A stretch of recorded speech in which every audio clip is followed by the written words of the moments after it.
दोस्तों दोस्तों राजस्थान के चुरू जिले के भैंसली गांव में जो पिछले समय से काफ़ी रहस्यमयी घटनाएं घट रही थी, घर में आग लगने की घटनाएं थी या और घटनाएं हो रही थी, उसका खुलासा हो गया, उसका पर्दाफाश हो गया और वो संबंधित व्यक्ति भी पकड़ा गया।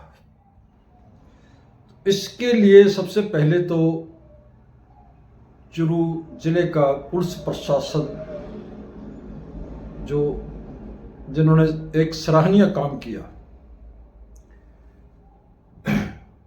और उस रहस्यमय घटनाओं का पर्दाफाश किया, तो बधाई का हकदार है। और जो दूसरी बात, जो एक दुखदाई बात है, वो है उन मासूम बच्चों की और उस बुजुर्ग औरत की जिसकी हत्या कर दी गई, उनके अपने ही घर के सदस्य की ओर से। अब दोस्तों ये फिर चैनलों पे छाया हुआ है, तो उसके लिए बहुत कुछ कहा जा रहा है, बहुत से लोग इंटरव्यू दे रहे हैं, बहुत से उसमें कमेंट्स आ रहे हैं, तो बड़ी प्रतिक्रियाएं जो हैं दी जा रही हैं। कोई उसको शैतान कह रहा है, कोई कुछ कह रहा है, कोई कुछ कह रहा है, कोई राक्षस कह रहा है, उसके लिए कड़ी से कड़ी सजा की मांग की जा रही है। तो सजा तो अब उसको होगी, क्योंकि उन्होंने अपराध किया है, तो अपराध की सजा तो उसको मिलनी है, वो कानून देगा उसको। और जो कुछ उसके लिए कहा जा रहा है, पहले उनके साथ सहानुभूति थी, अब जो कुछ भी कहा जा रहा है उसके लिए, तो ये अलग अलग लोगों की बात है, अलग अलग लोगों की सोच है। लेकिन ये सब कुछ हुआ क्यों, कैसे हुआ और इसके पीछे का कारण क्या है, इसके बारे में मैं आपको जानकारी देने जा रहा हूं। लेकिन इससे पहले आप याद कीजिए, दिल्ली के अंदर जो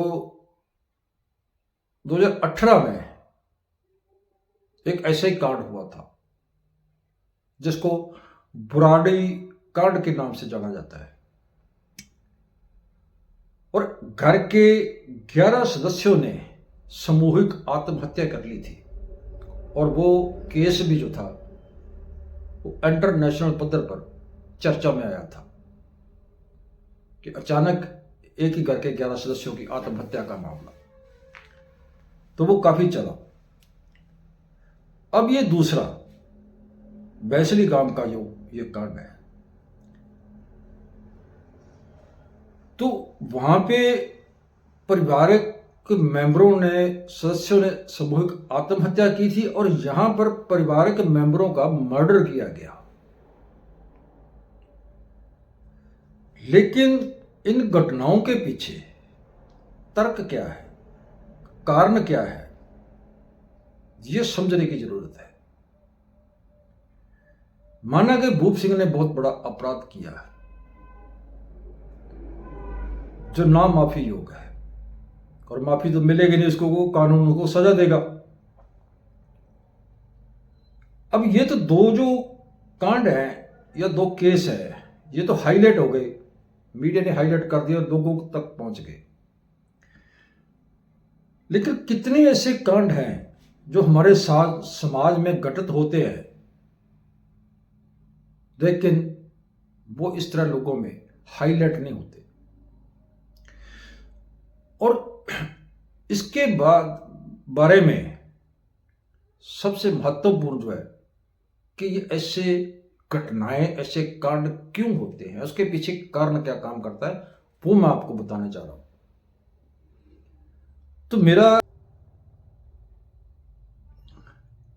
तो दोस्तों, हमारे समाज में एक बहुत से मानसिक रोग हैं। तो ये जो है इस तरह का भी एक भ्रम का रोग है। और ये बहुत से लोगों को, बहुत से व्यक्तियों को ऐसा भ्रम जो है वो हो जाता है।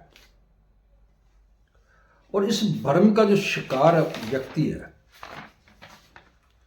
तो इस जो रोग है, जो ये जो बीमारी है, मानसिक बीमारी है, जो इसको मेडिकल साइंस की भाषा में, डॉक्टरी भाषा में इसको पैरानोइड डिसऑर्डर के नाम से जाना जाता है। इस बीमारी के तो इस बीमारी का, इस मानसिक रोग का शिकार व्यक्ति जो है, उसके साथ क्या होता है ये मैं आपको बता रहा हूं, ध्यान दीजिएगा इस बात पे। तो ऐसा व्यक्ति जो है, उनको, उनकी मनोस्थिति ऐसी हो जाती है, उनको लगने लगता है कि कोई उसका पीछा कर रहा है, कोई छुपकर उसकी बातें सुन रहा है, कोई उसके खिलाफ साजिश कर रहा है, कोई उसको मारने की कोशिश कर रहा है, और वो हमेशा नेगेटिव सोचता है, और वो ये सोचता है कोई उसको नुकसान पहुंचाने की कोशिश कर रहा है। और कोई घर के अंदर आदमी मौजूद है, या घर के अंदर आदमी छुपा हुआ है, कोई उसको मारना चाहता है। तो इस तरह की, उसके ऊपर किसी ने हिप्नोटाइज किया है, उसके ऊपर किसी ने जादू टोना किया है, उसको आवाजें सुनाई देने लगती हैं, तरह तरह की आवाजें सुनाई देने लगती हैं, और वो भी सोचता है कि उसके विचार जो है, वो जो सोच रहा है, वो किसी दूसरे व्यक्ति को मालूम पड़ रहे हैं। तो ऐसी बहुत सी बातें हैं जिसका वो भ्रम का शिकार हो जाता है। वो किसी के ऊपर शक करने लगता है, और ऐसी बीमारी को, और उसके चलते उसके दिमाग में जो चल रहा होता है वो वैसा ही कर रहा होता है, तो वैसा ही वो करता है। तो उसको ऐसा लगता है कि कोई उसकी जान भी ले लेगा। तो धीरे धीरे ये रोग बढ़ता जाता है। तो कई बार स्थिति ऐसी हो जाती है कि वो व्यक्ति जब किसी के ऊपर शक करता है, जब उनको लगता है कि उसका कोई नुकसान कर रहा है या नुकसान करने की कोशिश कर रहा है, तो उसके खिलाफ वो पुलिस कंप्लेंट भी कर सकता है, कंप्लेंट भी कर सकता है वो, या वो उसके खिलाफ कोर्ट में भी जा सकता है। ये अलग बात है कि जब उसके वो शिकायत करेगा तो वो नरमोल निकलेगी, जब इन्वेस्टिगेशन होगा तो वो बेबुनियाद होगा। लेकिन तब तक वो उस व्यक्ति जिसके खिलाफ भी वो कंप्लेंट करेगा, चाहे वो पुलिस में है चाहे वो कोर्ट में है, तो उस व्यक्ति का काफी नुकसान कर चुका होगा। यानी ऐसा को ये जो चलता है पैरानोइड डिसऑर्डर के रोग के चलते। तो इस स्थिति में वो खुद का भी नुकसान कर सकता है, किसी और का भी नुकसान कर सकता है। तो ऐसा जब ये बीमारी बढ़ती जाती है, और ज्यादा बीमारी बढ़ जाती है उसकी, अगर उसका सही समय से इलाज नहीं होता तो उसकी जो बीमारी है वो बढ़ती चली जाती है। तो धीरे धीरे वो उस बीमारी को जो है सिजोफ्रेनिया का नाम दिया गया है, कि सिजोफ्रेनिया का जो रूप धारण कर देती है। तो उस समय वो व्यक्ति और भी खतरनाक हो सकता है, या उस समाज के लिए और भी ज्यादा खतरनाक हो जाता है। तो ऐसे व्यक्ति को फिर किसी मेंटल हॉस्पिटल में भर्ती करवाया जाता है, दाखिल करवाया जाता है, क्योंकि वो इस बीमारी के दौरान किसी का या अपना कुछ भी नुकसान कर सकता है। तो ये वो बीमारी है दोस्तों, जिसके चलते ये सब कुछ घटित होता है, या ये जो सब कुछ घटित हुआ। अब बहुत से लोग ये विचार दे रहे हैं, जैसे ये भूप सिंह की बात करें तो भूप सिंह एक मेडिकल जानकार भी है, और अब उसको शक था अपनी पत्नी के ऊपर, उसके चरित्र के ऊपर।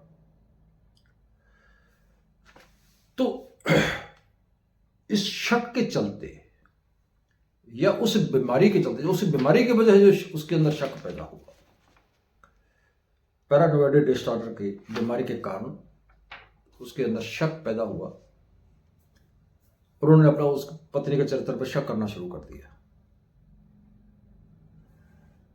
तो बहुत से लोगों का ये कमेंट्स आ रहे हैं, बहुत से लोगों के ये विचार आ रहे हैं कि अगर उनको ये लगता था कि उनकी पत्नी का चरित्र ठीक नहीं है या ये बच्चे उनके नहीं है तो वो उसका डीएनए टेस्ट करवा सकता था, वो ये करवा सकता था। तो ये सब निर्मूल बातें हैं, क्योंकि जब ये व्यक्ति पैरानोइड डिसऑर्डर बीमारी का शिकार होता है तो कुछ भी सोचने समझने से असमर्थ होता है, और यही इनके साथ हुआ। अब ये बताकर मेरी कोई उनसे हमदर्दी नहीं है, हमदर्दी सिर्फ इतनी है कि ये व्यक्ति एक ऐसे मानसिक रोग का शिकार है, और शिकार होने के बाद इन्होंने सब कुछ ये किया। अब दूसरा सवाल यहां पे ये खड़ा होता है कि उन्होंने 3 मर्डर किए, लेकिन उन मर्डर को छुपाने के लिए फिर घर में घटनाएं करनी शुरू कर दी, जैसे आग लगाना, पत्थर फेंकना। और ये भी सुनने में ये भी आया कि मतलब उन्होंने पुलिस के ऊपर भी जो था हमला करने की कोशिश की, बल्कि हमला किया उसके ऊपर, तो ये सब कुछ छुपाने के लिए। तो अब जब उसकी सच्चाई सामने आई तो उसको ऐसा लगता है कि वो सब कुछ जानबूझकर कर रहा था। असल में ऐसा नहीं है, वो जो कर रहा था वो उस मानसिक रोग के चलते कर रहा था, और जो घटनाओं को उन्हें अंजाम दिया है, जिन कत्लों को अंजाम दिया है, तो ये इस बीमारी का जरूरत से ज्यादा बढ़ जाना कारण बना है उसका। उस बीमारी के बढ़ने के कारण अब वो उस स्टेज में चला गया जिस स्टेज में ऐसा मरीज अपने लिए, परिवार के लिए, समाज के लिए खतरा बनता है। तो वो खतरा बन गया अपने ही परिवार के लिए। लेकिन अब वो पकड़ा गया, अब उसको सजा होगी, जेल जाएगा। लेकिन उसकी जो स्थिति है या ये समस्या है, अब इससे भी हल नहीं होगी, क्योंकि इसके साथ साथ उस व्यक्ति का किसी मानसिक रोगों के अच्छे डॉक्टर से ट्रीटमेंट भी जरूरी है, क्योंकि ऐसा व्यक्ति जो पहले ही समाज के लिए खतरा बन चुका है, पहले परिवार के लिए बना, अब वो समाज के लिए भी खतरा बन सकता है, अब वो अपने लिए भी खतरा बन सकता है। अब जो कुछ भी किया, तो मैं बार बार नहीं दोहराऊंगा इस बात को, उन्होंने गलत किया, लेकिन किया जो उन्होंने वो एक मानसिक बीमारी के चलते, मानसिक रोग के चलते। और ऐसी घटनाएं समाज में अक्सर ही होती हैं। तो बहुत से ऐसे केसेस जो है हमने भी जो सॉल्व किए हैं, ये तो घटनाएं कुछ ज्यादा घटनाएं हो गई, यहाँ पे मर्डर तक की बात पहुंच गई है, लेकिन बहुत सी ऐसी घटनाएं हैं कि बहुत से घरों में इस तरह की घटनाएं अक्सर होती रहती हैं। तो जैसे घर में आग लग जाना, घर में पत्थर आना, घर के कपड़े है वो कट जाने, ये रहस्यमयी घटनाएं जो घर में बहुत से घरों में अक्सर ये घटती रहती हैं। और ये घटनाओं के पीछे जब कारण होता है तो कोई ना कोई सदस्य जो है वो मानसिक रोगी होता है, और ये मानसिक रोग के कारण ही ये घटनाएं घरों में घटती हैं आम लोगों को। दूसरी बात जो सबसे बड़ा पर्दाफाश हुआ है वो उन तांत्रिकों का, ओझाओं का, बाबों का, जो इस घर में गए, कोई इसको देवी शक्ति का नाम दे रहा था, कोई इसको भूत प्रेत का नाम दे रहा था, और इसका उपाय करने का जो ढोंग कर रहा था, उनका भी पर्दाफाश हुआ। तो लोगों को इनसे भी एक जो शिक्षा लेनी चाहिए, इन तंत्रकों के, इन बाबाओं के, इन ओझाओं के जाल से निकलना चाहिए। अब एक सबसे बड़ी बात जो यहां पे आती है कि जैसे उसने बच्चों को जहर दिया, उस बुजुर्ग औरत को जहर दिया, या जो घटनाएं थी जिसमें, क्योंकि मैंने तो ये सोशल मीडिया पे ही रिसर्च किया है, जो देखा है, तो उसमें एक जानकारी ये भी निकल कर आती है कि उसने एक सोडियम से जो थे घर में आग लगाई, घर में सीसीटीवी कैमरे लगा दिए, तो उसको भी नष्ट कर दिया उन्होंने। तो ये मैं जैसे पहले ही जानकारी दे चुका हूं कि जैसे ही व्यक्ति इस रोग का शिकार होता है तो उसको चारों तरफ लगने लगता है कि कोई उसका पीछा कर रहा है, कोई उसको मारने की कोशिश कर रहा है, या उसको उसकी बात सुन रहा है, उसके घर में किसी ने कैमरा तो खुद लगा, उसके घर में जो सीसीटीवी कैमरे लगा दिए गए, तो ये तो कुदरती था। अगर घर में सीसीटीवी कैमरे ना भी होते तब भी उसके मन में ये थकता कि कहीं ना कहीं पर कोई कैमरा लगा हुआ जो मुझे देख रहा। तो ऐसी बातें जो है वो इस बीमारी के चलते, इस मानसिक रोग के चलते मरीज के जो दिमाग में हमेशा चलती रहती है। तो ये सब कुछ भी भूप सिंह के साथ हो रहा था, और उसका नतीजा जो था वो निकला घर की बर्बादी के रूप में। बच्चों को भी खत्म कर लिया, खुद भी जेल चला गया। अब जो कुछ उन्होंने किया वो तो अपने अंजाम पर पहुंच गया, लेकिन समाज में, हमारे देश में हर रोज कितनी ऐसी घटनाएं घटती हैं। तो सभी केसेस में तो नहीं ऐसा होता, लेकिन कम से कम 50% केसेस ऐसे होते हैं कि किसी की हत्या करने या खुद आत्महत्या करने, ये भी एक मानसिक रोग है। जैसे पैरानोइड डिसऑर्डर, जिसके चलते आदमी खुदकशी भी कर सकता है और किसी की हत्या भी कर सकता है। ये जो इन 2 केसों में, बुराड़ी कांड में और ये भैंसली कांड में देखने को मिल रहा है। तो अब आगे से ऐसा कुछ ना हो, तो इसके लिए सबसे पहले तो हमारे देश की सरकारों को, ये जो जितने भी अंधविश्वास फैलाने वाले ये तंत्र का बाबा ओझा है, और जितने भी ये अंधविश्वासी प्रचार है, इसको बंद करना पड़ेगा, और बंद करने की जरूरत है। क्योंकि जब तक लोग इस तरह के अंधविश्वासों के चक्कर में फंसे रहेंगे तो ये भैंसली कांड या बुराड़ी कांड होते रहेंगे, ये रुकने वाले नहीं है। जब तक लोगों के अंदर वैज्ञानिक चेतना का प्रसार नहीं होगा।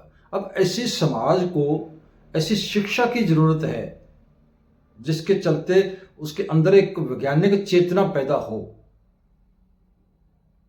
एक अच्छी सोच बने। जब तक ये अंधविश्वासी सोच रहेगी, अंधविश्वासी चेतना रहेगी, तब तक ये कांड होते रहेंगे। किसी का पर्दाफाश हो जाएगा, किसी का पर्दाफाश नहीं होगा, क्योंकि इतने बहुत से कांड जो है वो घट रहे हैं। इसका सबसे बड़ा कारण यही है। तो दूसरी बात जो सबसे हमारे समाज में है, अभी हम भी इस विषय पे लंबे समय से काम कर रहे हैं, तो हम देखते हैं कि हमारा समाज जो है शारीरिक बीमारियों को तो बीमारी समझता है, लेकिन मानसिक बीमारी को, मानसिक रोग को रोग ही नहीं मानने को तैयार। कोई व्यक्ति मानने को तैयार नहीं है कि मैं मानसिक रोगी हूं, बल्कि उनको किसी न किसी प्रकार का कोई मानसिक रोग होता है। और मानसिक रोग भी एक प्रकार के नहीं है, बहुत से प्रकार के रोग है मानसिक। तो अंत में मैं इतने कहना चाहूंगा कि अब इसकी पहचान जो है वो करनी बड़ी आसान है, अगर आप थोड़ा सा ध्यान दीजिएगा इस बात पे कि घर का कोई भी सदस्य पहले जो जिंदगी जी रहा है, साधारण जिंदगी जी रहा है, लेकिन अचानक उसकी जिंदगी में, उसके जीवन में एक बदलाव आ गया, उसकी एक्टिविटी बदल गई, उसने पहले से उल्ट कुछ काम करने शुरू कर दिए। जैसे उसने खाना पीना छोड़ दिया, उसने बोलना छोड़ दिया, या उसने चीखना चिल्लाना शुरू कर दिया, या वो चुपचाप रहने लगा, उसको नींद आना बंद हो गया। यानी एक सामान्य जिंदगी से थोड़ी सी उल्ट एक्टिविटी करने लगा, तो आप ये समझिए कि ये व्यक्ति मानसिक रोग का शिकार हो चुका है। तब उसको फौरन जो है मानसिक रोगों के डॉक्टर के पास लेकर जाना चाहिए। अगर आप उसको फौरन डॉक्टरों के पास ले जाओगे मानसिक रोगों के, तो वो व्यक्ति ठीक हो जाएगा। नहीं तो फिर ये जो इस स्टेज पर चला जाएगा, फिर ये भैंसली कांड और बराड़ी कांड जैसे कांड वो चलते रहेंगे। आप ये तंत्रों के, इन बाबाओं के चक्कर में, इन ओझाओं के चक्कर में पड़े रहोगे, तो ये समाज को, परिवार को इस तरह के भयानक नतीजे जो है वो भुगतने ही पड़ेंगे। तो जरूरत है इसे निकलने की और एक वैज्ञानिक चेतना पैदा करने की। वैज्ञानिक चेतना पैदा कीजिए। और इसके साथ में अंत में मैं यही कहना चाहूँगा राजस्थान प्रशासन से कि जो कुछ उन्होंने किया उसकी सजा तो उसको मिलेगी, लेकिन साथ के साथ उसको किसी अच्छे मानसिक रोगों के माहिर डॉक्टर की भी ज़रूरत है, उसके पास लेकर जाने की भी ज़रूरत है, क्योंकि ये उसकी मानसिक सेहत के चलते ये सब कुछ घटित हुआ है। आगे और कुछ घटित ना हो तो उस व्यक्ति के ये मानसिक सेहत ठीक कराना भी जरूरी है, नहीं तो कल को वो किसी बुरी घटना को अंजाम दे सकता है। जानकारी कैसी लगी? अच्छी लगी ज़्यादा लाइक शेयर करना, कमेंट करके अपना विचार जरूर देना। कल फिर मिलते हैं किसी ऐसी एक और जानकारी के साथ। तब तक